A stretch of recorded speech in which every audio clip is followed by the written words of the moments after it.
میرے آقا صلی اللہ علیہ وسلم نے ارشاد فرمایا کہ جو شوہر اپنی بیوی کو اپنے پاس بلائے جسمانی تعلق کے لیے اور وہ انکار کر دے تو تمام فرشتے اس پر رات بھر لعنت کرتے رہتے. یہ چھوٹی چھوٹی باتیں ہوتی ہیں، گھر میں لڑائی جھگڑا ہو گیا، شوہر سے تو تڑاک کر رہی ہیں، بے برکتی، کہنا نہیں مان رہی، بے برکتی، گناہ کر رہی ہیں. شوہر باہر نکل گیا، انہوں نے سنبھال لی فیس بک اور یوٹیوب، اس میں الٹے سیدھے چیزیں دیکھنا، یہ کرنا وہ کرنا. اس سے گھر میں برکت پیدا ہوگی؟ بے برکتی پیدا ہوگی. پھر جب بے برکتی اپنا اثر دکھاتی ہے تو پھر وہ ہم جیسے یا جیسے علماء تشریف فرمائے سب کے ساتھ ایسا ہوتا کہ فون آیا، مفتی صاحب ذرا چیک کیجئے گا پتہ نہیں کس کمبخت نے جادو کروا دیا گھر پہ.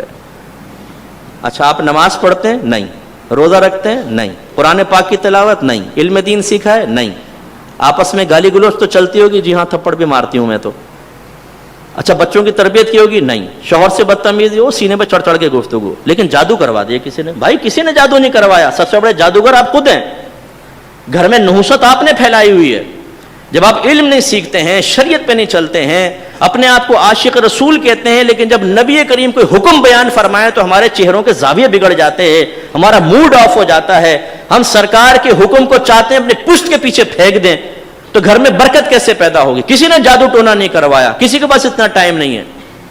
میرے استاد محترم مفتی اشفاق رضوی صاحب رحمۃ اللہ علیہ ایک دفعہ ہم یو کے میں سفر کر رہے تھے. مفتی صاحب کہنے لگے، مجھے بھی مفتی صاحب کہتے تھے حضرت صاحب عارضی میں، کہنے لگے مفتی صاحب لوگ کہتے ہیں کہ جی فلاں نے جادو کروا دیا. یہ جادو اتنا آسان نہیں ہوتا کہ کوئی کسی کے اوپر کرا دے، نہیں ہوتا جادو. اس کے لیے بڑی ریکوائرمنٹس ہوتی ہیں، بڑے مسائل ہوتے ہیں. تو اس کا مطلب ہوا کہ ہمارے ہاں خود جادوگر ہم لوگ ہیں. ایک باپ کو چاہیے کہ اپنی اولاد کو سمجھائے کہ بیٹا تم بالغ ہونے والے ہو، غسل کن کن چیزوں سے فرض ہوتا ہے، اور غسل کا طریقہ یہ ہے. ہم میں سے بہت سے ایسے بیٹھے ہوں گے جن کو یہ تک نہیں پتا ہوگا کہ جو بال ویکلی ہم صاف کرتے ہیں ان کی مقدار کیا ہے، کتنے عرصے میں صاف کرنا چاہیے، اور کہاں سے سٹارٹ کریں گے کہاں سے ختم ہوگا، یہ تک معلوم نہیں ہوتا. تب آزمائی کرتے رہتے ہیں. یہ وہی پپو پان والا ہے، یار بتائیے ذرا، وہ اپنا پان لگاتے ہوئے فتویٰ جاری کر دیتا، چنے کے برابر ہوں گے تو کھانا حرام. اچھا بھائی چلے جی، ارے بھائی سیکھو نا.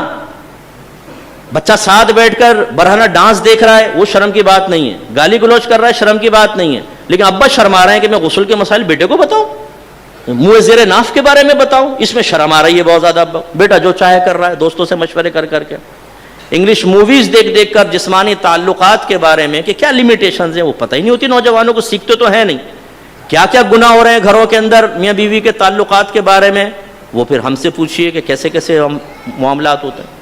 اس میں شرم آتی ہے. نہ بچے کو خود سکھا سکتے، نہ کسی ایسی جگہ بھیجتے ہیں کہ بچہ سیکھ سکے یہ چیزیں. حالت حیض میں اگر شوہر اپنی بیوی سے جسمانی تعلق قائم کرے تو یہ مکروہ تحریمی ہے. بعضوں نے تو حرام قطعی لکھا ہے کیونکہ قرآن کی نص سے تو حرام ہے. اور اس سے اگر کوئی بچہ اس وتی سے پیدا ہوتا ہے تو ولد الحرام ہوگا. کتنے نوجوان ایسے جن کو پتہ ہی نہیں کہ حالت حیض میں اگر زوجہ ہو تو اس کے جسم کے کتنے حصے سے نفع حاصل کرنا جائز ہے اور کتنے کے نہیں. اب جب ہم ان میں اس میں حد پھلانگتے ہیں، لمیٹیشن کراس کرتے ہیں تو گھر میں بے برکتی پیدا ہوتی. آپ میں بہت سارے ایسے ہیں جو دکانیں چلاتے ہوں گے، کاروبار کرتے ہوں گے، لیکن کیا آپ نے دکان کھولنے سے پہلے اور کاروبار کرنے سے پہلے کسی عالم دین سے مشورہ کیا ہے کہ مجھے کون سی ٹرمز کن کنڈیشنز کے ساتھ کاروبار کرنا ہے اور کون سے میں کام کر دوں گا تو بیع فاسد ہو جائے گی، میں بھی گناہگار، گاہک گناہگار، اس بیع کو ختم کرنا واجب ہوگا، کون سی بیع باطل ہیں، کون سی بیع صحیح ہے، بیع صحیح کی شرائط کیا ہیں؟ سیکھا ہے کبھی؟ نو. علاقہ اچھا ہو، دکان کارنر والی ہو، چلتی ہو، بس. اس کے بعد طریقہ کیا ہے باقی سب اللہ جانے، اس کا رسول جانے، معاف کر دے گا اللہ تعالیٰ. گھر میں جب بے برکتی والا رزق آئے گا، حرام رزق آئے گا، تو کیسے برکت پیدا ہوگی؟ سیکھنے کی ضرورت ہے. ایک صاحب کو میں نے درس قرآن کی دعوت دی. کہنے لگے مفتی صاحب ٹائم کہاں ہے، بیوی بچوں کے لیے حلال کمانا بھی تو عبادت ہے.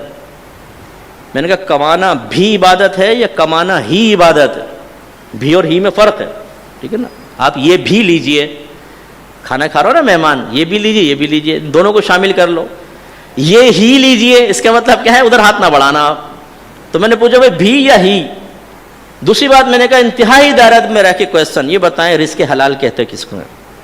یہ آپ سب سے بھی میرا کویسچن ہے. آپ اٹھ کے جواب نہ دیں، سوچیے رزق حلال کسے کہتے ہیں، رزق حرام کسے کہتے ہیں؟ سوچیں ذرا. بولتے بھائی ہم نے تو اپنے بچوں کو حلال کھلایا ہے. اچھا حلال کھلایا, جو کھلایا بتائیں وہ تھا کیا؟ تو جب میں نے اس سے پوچھا نا, کہنے لگا اچھا آپ بتائیں. میں نے کہا کھلا آپ رہے ہیں, بتاؤں میں؟ یہ اسے یہ نہیں پتا کیا کھلا رہا ہوں, لیکن ہے وہ حلال. جیسے میں کہوں کہ آپ سب پکشو ہیں اور پکشو جو ہے وہ جنت میں جائے گا, آپ کہیں پکشو کیا ہے؟ میں کہوں یہ تو پتہ نہیں. ہے نا مزہ کا خیز بات, جس چیز کا دعویٰ کر رہے ہیں اس کے بارے میں معلوم ہی نہیں ہے. رزق حرام اور حلال کی آسان سی میں آپ کو ایک ڈیفینیشن بتا دیتا ہوں. اللہ تعالیٰ اس کے رسول نے رزق کمانے کا, جس چیز کو کمانا ہے, جس طریقے سے کمانا, اس کا ایک طریقہ بتایا ہے. اس کی کچھ شرائط ہیں, کچھ اس کے لاز ہیں, قوانین ہیں, کچھ حدود اور قیود ہیں, لمیٹیشنز ہیں. جو اس علم کے ساتھ ان حدود, قیودات, شروط کا لحاظ رکھ کر رزق کمائے حلال, اور جو قوانین کو توڑ کر, حدود کو پھلانگ کر کمائے, وہ رزق حرام یا مکروہ ہو جاتا ہے.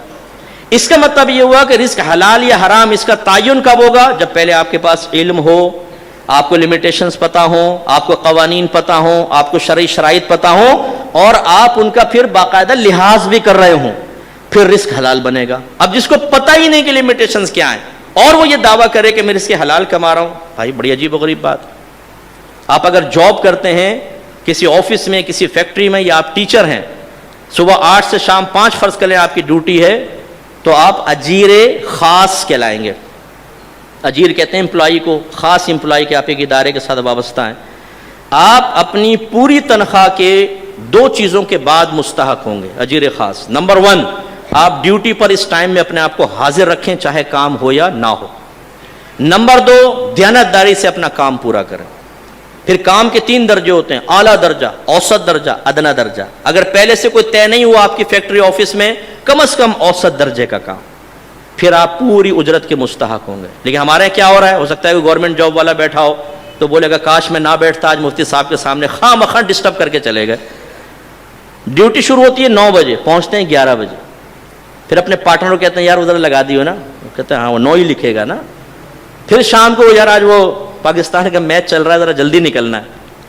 وہ کہتا ہے بے فکر رہے, تو نے میرے ساتھ تعاون کیا, بھائی تیرے ساتھ تعاون کرے گا. 1 گھنٹے پہلے نکل گئے, لکھتے پوری تنخواہ لے لی. یہ جو 3 گھنٹے آپ نے کام نہیں کیا اور تنخواہ لی اور وہاں حاضر نہیں تھے, بھاگ گئے, یہ حرام ہے آپ کے لیے. یہ اگر اپنے بچوں کو کھلائیں گے, آپ حرام کھلا رہے ہیں ان کے منہ کے اندر. تو ناراض مت ہوں. وہ باپ جو یہ کہتا ہے کہ میں بچوں کو حلال کھلا رہا ہوں, پہلے وہ حلال کی تمیز تو پیدا کرے, وہ اس کا علم حاصل کرے, جو کوئی مشکل نہیں ہے. اس کے بعد بالکل سکون سے طیب اور حلال کمائے اور اپنے بچوں کے پیٹ میں اتارے.